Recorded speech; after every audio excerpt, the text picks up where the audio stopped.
नमस्कार। आज हम सिंधु नदी के बारे में जानेंगे कि सिंधु नदी कहाँ से निकलती है, किन देश से निकलती है, किस जगहों से निकलती है। इसके बारे में आज हम सिंधु के बारे में जानेंगे। सिंधु नदी की कितनी सहायक नदियाँ हैं इसके बारे में जानना है हमें। देखिए यहाँ पे सिंधु नदी है।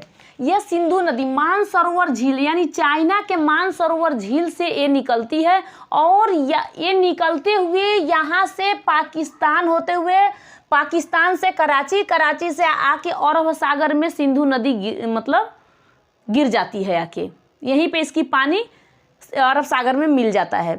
लेकिन एक बात बताइए, इसकी सहायक नदियां कितनी है? तो अभी हम आप लोगों को बताएंगे कि सहायक नदियां इसकी, देखो इसकी सहायक नदियां 5 सहायक नदियां हैं।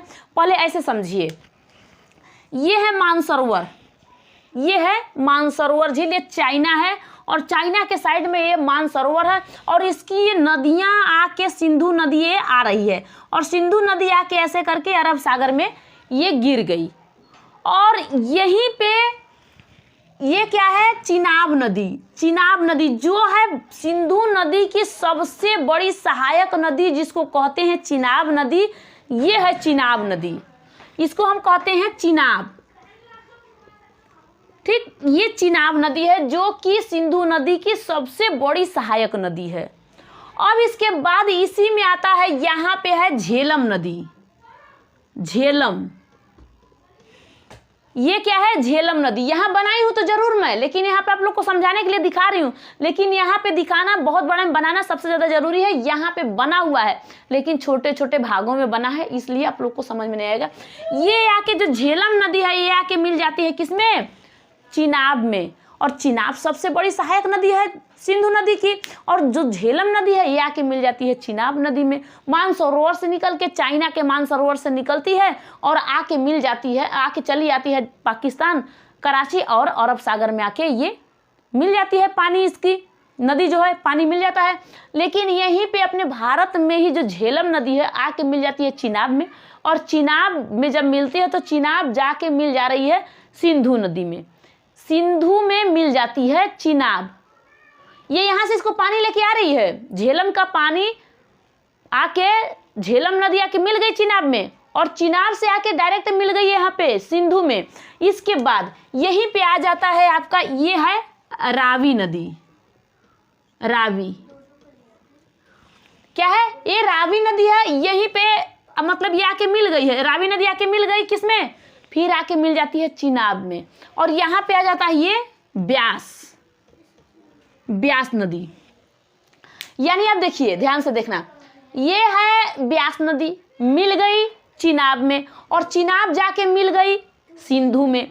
ये है रावी नदी और रावी आके मिल गई चिनाब में और चिनाब जाके मिल जाती है सिंधु में। तब जब ये मिल जा रही हैं, आपस में मिल जा रही हैं, तो इसी को कहते हैं सहायक नदी। और सिंधु नदी की 5 सहायक नदियां हैं, झेलम, चिनाब, रावी, सतलज, ब्यास। ये सब क्या है, इसकी सहायक नदियां सिंधु की है।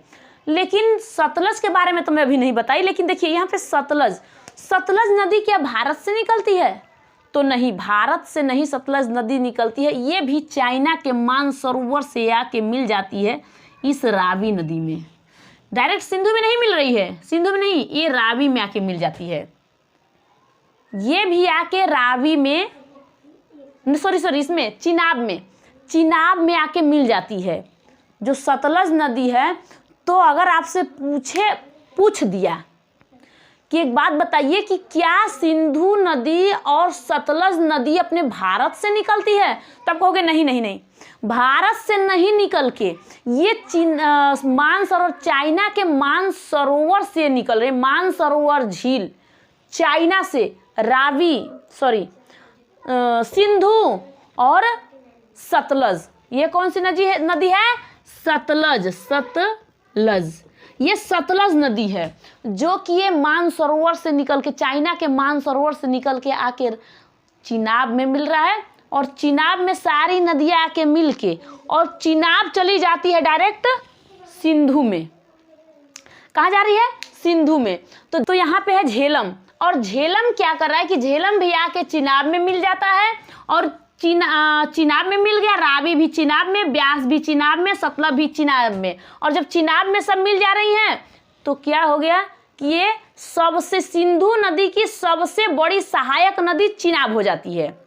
सबसे बड़ी नदी सहायक, सबसे बड़ी सहायक नदी चिनाब हो जा रही है। ठीक है, तो यहाँ पे 5 ये नदियाँ हैं जो मिल के आके आपस में मिलती हैं और मिल के सिंधु में आके मिल जाती हैं। आपस में पहले मिलती हैं, सारी आके चिनाब में मिल गई और चिनाब आके इसमें मिल जाती है सिंधु में। अब बताइए गार्ज क्या होता है? अब पूछेगा गार्ज, तो गार्ज क्या होता है? तो आप बता सकते हो कि गार्ज मेन पहाड़ को चीरते हुए जो पानी, पहाड़ों को काटते हुए, पहाड़ों को 2 साइड करते हुए अगर पानी जा रहा है, पानी चीरते हुए गया, पहाड़ों को काटते हुए गया, तो उसे गार्ज कहते हैं। उसे क्या कहते हैं? उसे गार्ज कहते हैं। पहाड़ों को काटते हुए चीरते हुए अगर निकल रही है तो उसी को गार्ज कहते हैं। मान लीजिए पहाड़ है, ये बहुत बड़ा पहाड़ मान लीजिए है, यहाँ पे पहाड़ बना हुआ है। अब क्या कर रहा है? इसको पानी चीरते हुए काटते हुए निकल रहा है, फाड़ते हुए। पानी अच्छे अच्छे चीज़ को मतलब बहा देता है। उत्तराखंड में एक बार बहुत तेज़ी से बाढ़ आया था तो अच्छे अच्छे घर या सब कुछ मतलब 1000 लोग, उससे ज़्यादा लोग मर गए थे। तो पानी का बहाव बहुत तेज़ी से आता है और इस पानी के बहाव से पहाड़ चीर दिया तो क्या चीर दिया, उसको गार्ज बना देता है। गार्ज, इसी को कहते हैं गार्ज। वो तो घर द्वार किसी चीज़ को बहाव में लेके चला जाता है। हमारे पड़ोस, अब देखिए यहाँ पे अभी बताऊंगी आपसे कि इसका जो पानी है सिंधु का, तो हमारे पाकिस्तान से होते हुए कराची से होते हुए जो अरब सागर में आके मिल जाती है, तो पाकिस्तान क्या कहता है कि ये पानी जो सिंधु नदी का जो पानी है, जो सिंधु नदी ये भारत में है, इसका ज़्यादातर यूज हम करेंगे, इसका ज़्यादातर यूज़ हम करेंगे। कोई बात नहीं, आप यूज़ करिए, लेकिन हमारे यहीं पे अगर चाइना में इसका बांध दिया गया होता, मतलब बांध दिया जाता, ऐसे तो रुकने वाला पानी नहीं है क्योंकि बहुत तेज़ी से बहने वाला पानी है, यहाँ पे रुकने वाला नहीं है। लेकिन अगर तो क्या आप में सिंधु नदी आती? नहीं आती। लेकिन ये जिधर ढलार देखती है, पानी जिधर ढलार देखे उधर ही ढल जाती है, उधर ही गिरने लगता है। आप फिसले हो, बहुत बार आप फिसलते हो तो मतलब बच्चे खेलते हैं ना फिसलने वाला जगह पे बैठ के, तो फिसलते हैं तो वो डायरेक्ट फिसल के नीचे को गिर जाते हैं। झूले में देखें हम लोग, वो फिसलने वाला होता है उसमें। तो आप बताइए कि पानी का ऐसे ही ढलार होता है, जहाँ पे ढलार हुआ वैसे ही वो डायरेक्ट चली जाती है, वो काटते हुए, चीरते हुए, फाड़ते हुए किसी चीज़ को चली जाती है। तो यहीं पे सिंधु नदी फाड़ते हुए चल। अब कह रहा है पाकिस्तान की आप ज़्यादा नहीं यूज़ करोगे। 1960 में ही वो बोला कि नहीं, आपस में बात किए सब, कहे आप 20% ही यूज़ कर सकते हो। बोला कोई बात नहीं, हम 20% ही यूज़ करेंगे। और चलो हम तो मान गए, कोई बात नहीं। लेकिन कहाँ ये पानी रुकता है? ये पानी और इसमें आके चला आता है। तो पाकिस्तान टैक्स कहता है टैक्स दो, इसको काम के लिए लोग लगे हुए हैं, लेकिन पानी रुकता है? पानी नहीं रुकता है। हमारे गांव में पड़ोस में चाचा का घर है, वो चाचा का घर है, वहाँ पे बना है उनका छत, बना दिया मिस्त्री का गलती है, मिस्त्री का तो मान लो गलती है, घर वाले गलती है। पड़ोसी लड़ने लगता है कि हमारे घर में आपको पानी आ जा रहा है। अरे भैया जिधर ढलार है उधर ही जाएगा पानी। बारिश के पानी को क्या हम रोक सकते हैं? नहीं रोक सकते हैं। तो उसमें भी नली बना दिया गया। कहीं देखे हो छत पे नली? हमारे चाचा के घर छत पे ही नली बन गया है कि वहाँ पे नली बना दिया गया है कि यहाँ से पानी निकल जाएगा, कोई लड़ाई नहीं। फिर भी पानी कहाँ रुकता है? जिस जगह पे नली नहीं है उस जगह से पानी फिर ढराव आ जाता है, गिर जाता है, पड़ोसी के घर में चला जाता है, लड़ाई होने लगता है। तो इसी को क्या कहते हैं कि ये पाकिस्तान कहता है कि पानी अपना 5% पानी आ रहा है उसको रोक लीजिए, 15% हमारे यूज़ में आता है। लेकिन कहाँ से रोके उसको? उस पर बांध बनाए, उस पर क्या बनाए कि वो रुक जाए? उससे तो काम चल रहा है, इस पर काम चलता रहता है कि रुक जाए। आप समझ गए? में आ गया। जो सिंधु नदी है इसके बारे में आप लोगों को, उसकी 5 सहायक नदियां हैं। सतलज सिंधु चाइना से निकल के भारत से पाकिस्तान होते हुए अरब सागर में गिर जाती है। सतलज नदी भारत से नहीं निकलती है। जो चिनाब, ये झेलम, चिनाब, रावी, ब्यास जो है ये अपने भारत से निकलती हैं, अपने भारत से ही निकल के आ जाती हैं।